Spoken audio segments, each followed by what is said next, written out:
Dear students, welcome you all to LMS Digital Learning classes, session number 39. In this session, we will see the methods of accounting in joint venture.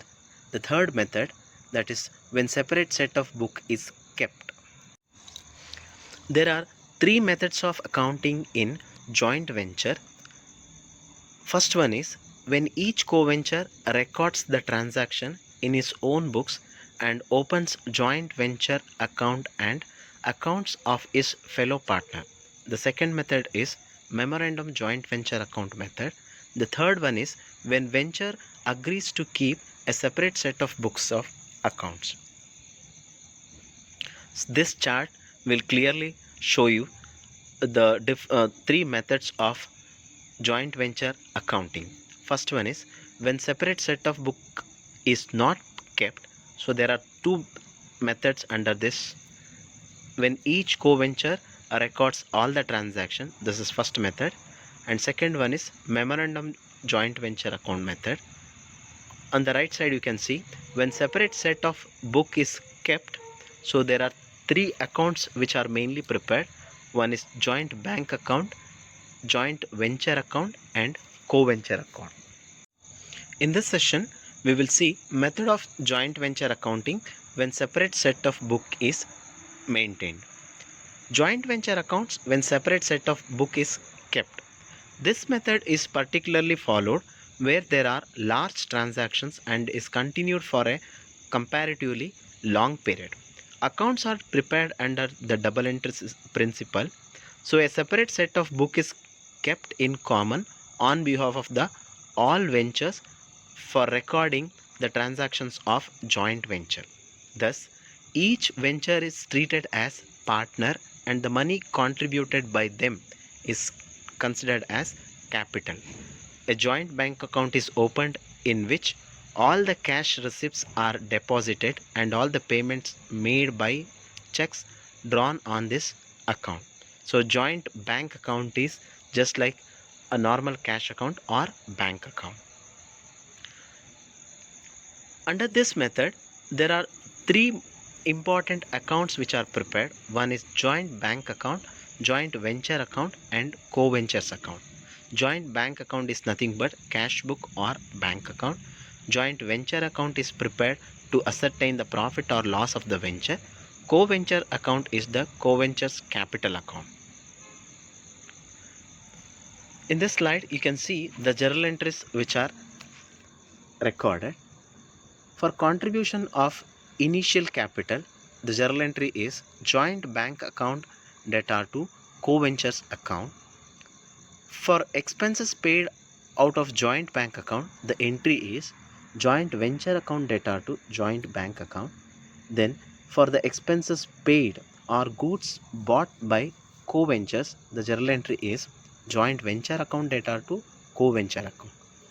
For insurance claims received, the journal entry is joint bank account data to joint venture account. Next we have entry for sale of goods or receipt of contract price. The journal entry is joint bank account data to joint venture account. Next entry is for unsold goods or unutilized assets taken over by the co-ventures. The journal entry is co-ventures account data to joint venture account. For profit on joint venture account data to co-venture account. And for final settlement, the journal entry is co-venture account data to joint bank account. Next is if there is a loss on joint venture, the entry will be co-venture account data to joint venture account. For payment made to creditors, the entry is creditors account data to joint bank account. For payments received from the debtors, the entry is joint bank account data to debtors account. So we'll see a problem on this method. So this problem is based on joint venture account where separate set of books is maintained. Peter and Johnson agreed to import Burma timbers for joint venture business. Hence they opened a joint bank account for rupees 24,000, towards which Peter contributed 14,000 and Johnson contributed rupees 10,000. So this is the capital contribution of both the ventures. They agreed to divide the profits in proportion to their capital contribution, that is 14,000 and 10,000. They sent a check to their agent in Burma for rupees 23,000 to pay for timber purchased and to meet freight and insurance and other charges. The sales amounted to rupees 24,000. Peter took over the unsold stock of timber for rupees 3,800. They closed the joint venture after mutually setting their balances. Pass the journal entries relating to joint venture account. So we'll see now how these journal entries are passed for the above transactions.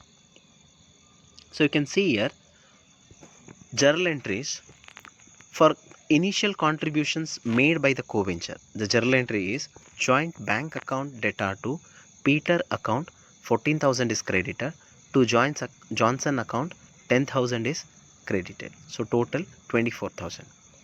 The next entry is for joint venture account debtor to joint bank account. So this is the for payment made for cost of timber 23,000.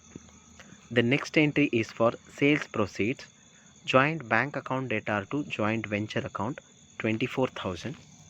Next entry is for goods taken over by Peter account debtor to joint venture account 3,800. Then next entry is for distribution of profit in the ratio of 7:5. The journal entry is joint venture account debtor to Peter account 2,800, to Johnson account 2,000. Then next entry is for final settlement of joint ventures. Peter account debtor, Johnson account debtor to joint bank account. So there is a balance of 25,000 in joint bank account, which is distributed among Peter and Johnson.